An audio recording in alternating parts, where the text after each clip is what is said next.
Every gilded cage is built with walls of comfort. The only question is what you're paying for them.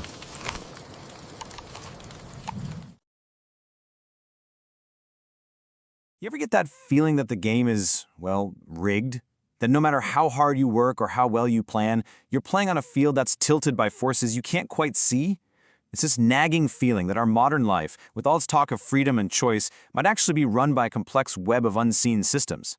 So let's pull back the curtain and try to deconstruct this modern control matrix. Let's start with a number, 7.0. So what is this? Well, this stark number is the ratio of the median home price to the median household income, right at the peak of the 2006 housing bubble. Now that was once considered a crazy, extreme anomaly, but it's a level of unaffordability we found ourselves getting dangerously close to again. For a lot of people, that number just translates into a feeling of being permanently locked out of a huge part of the American dream. And that feeling, it connects directly to this quote. The idea that even a six-figure salary, which should feel like you've made it, is really just a mirage. It shimmers with this promise of security, but for millions, that promise just evaporates when it hits the harsh reality of the modern economy. It perfectly captures that deep frustration of reaching a goal, only to realize the goalposts have been moved miles away. Right, so the crucial thing to understand is that this is a squeeze from all sides. For decades, workers have gotten way more productive, but that value just hasn't shown up in most people's paychecks. At the same time, the basic pillars of a stable life, a home, healthcare, a college degree, the cost for those things has absolutely exploded. Then you layer on top the instability of gig work, and you've got the perfect storm for wiping out middle-class security. Okay, so we've laid out the economic pressures. That's the what. Now let's dig into the how. How are our daily lives, our decisions, even our attention being actively shaped? This brings us to the first set of architects in our new reality. At the very heart of our digital world is this idea, surveillance capitalism. And the concept here is, well, it's revolutionary and honestly a little chilling. It's not just that companies are watching you. It's a whole new kind of market where your private, personal experiences, every click, every place you go, maybe even what you feel, are treated like free raw material. This material is then used to build products that predict what you'll do next, and those predictions are sold to whoever wants to buy them. In this system, you're not the customer, you're the product. And one of the most powerful tools in this new economy is the illusion of choice. You see this everywhere. In parenting, it's, do you want to wear the red shirt or the blue shirt? In politics, it's candidate A or candidate B. The trick is pretty brilliant, actually. By giving you two limited, pre-approved options, the system makes you feel like you're in control. But the real choice, the one to just walk away and say no to both, is carefully kept off the table. You feel empowered, but what you've really done is comply.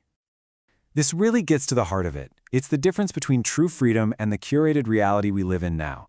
We feel like we're wandering through a massive library with thousands of books, free to pick anything. But in reality, it's more like we're being handed a tiny curated list of 5 shows the algorithm has already decided we're going to like. It gives you the feeling of exploration, but you're actually on a very carefully constructed path, one designed to keep you engaged and predictable. And this all gets supercharged when you throw AI into the mix. AI has its own manipulation playbook. First, there's volume. It can just flood the zone with a massive amount of content. Then there's personalization. It can tailor every message to poke at your specific known biases. It's also great at camouflage, hiding fake stories by wrapping them in what looks like legitimate news. And finally, it reinforces everything you already believe, trapping us all in these digital echo chambers. But you gotta ask, how did we become so receptive to all this? I mean, the modern digital architects are powerful, for sure, but they're building on a foundation that's much, much older. A foundation that was laid in the original factory for the mind, our education system. You know, this timeline is pretty wild. Early American education was all over the place, very diverse, locally controlled. But then, in 1843, this really influential guy, Horace Mann, goes to Prussia and is just blown away by their state-controlled system. It was efficient, it was standardized, and this is the key part. It was designed to produce obedient, disciplined citizens for the state and the military. By 1852, that model was being rolled out in the US, and its DNA is still all over our schools today. And if you think that sounds a little extreme, just look at this quote from one of the philosophers who was behind that Prussian model. The goal wasn't even subtle. It was totally explicit. The whole point of this new kind of mass education was to destroy free will, to mold people so they would become incapable of even thinking about acting against the prescribed norms. It was about programming compliance right from the start. And this programming gets delivered through what experts call the hidden curriculum. This isn't the stuff you learn in textbooks, not the math or the history. It's the unspoken lessons that are baked into the very structure of school itself. The bells ringing teach punctuality. The way you interact with a teacher teaches hierarchy and subservience. The whole system is basically training you on how to operate inside a rigid, rule-based structure, which is perfect training for a factory floor or modern cubicle. So, when you put all these pieces together, you get this, the modern control matrix. You have the economic levers, debt, depending on a wage, to ensure our compliance. You have psychological levers, exploiting our biases, creating dopamine loops, to ensure our constant engagement. And then you have informational levers, like algorithms and media framing, to manufacture our consent. Each pillar holds the others up, creating this incredibly powerful, self-sustaining system. So this brings us to the final, and maybe the most important question in all of this. Given this entire matrix, what does that actually mean for our own sense of freedom?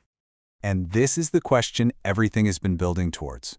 When our finances are squeezed this tight, our attention is being architected, and our very way of thinking has been shaped since we were kids, how much of what we choose is actually coming from us? Are your choices really your own? Here's where the modern challenge to free will really comes in. The classic idea of free will is all about conscious, deliberate thought. But algorithmic nudging, it plays a different game. It's this subtle, data-driven influence that's designed to completely bypass our rational mind. It targets our unconscious biases directly, shaping what we do without us ever realizing we're being steered.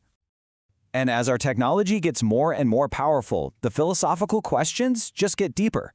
AI can now create simulations that are so realistic they blur the line between what's real and what's virtual. And as that happens, the simulation hypothesis, the idea that our own reality might just be an artificial construct, starts to feel a little less like science fiction and a lot more like a real possibility. Which leaves us with this final, mind-bending thought. What if the ultimate control matrix isn't external at all? What if it's internal? This quote suggests that our brains are the original simulators, taking in all this sensory data and creating a coherent story. And that story is so convincing, we mistake it for reality itself. It forces you to ask, if the simulation inside our own heads is already a flawless illusion, what chance do we really have of spotting the one being built all around us?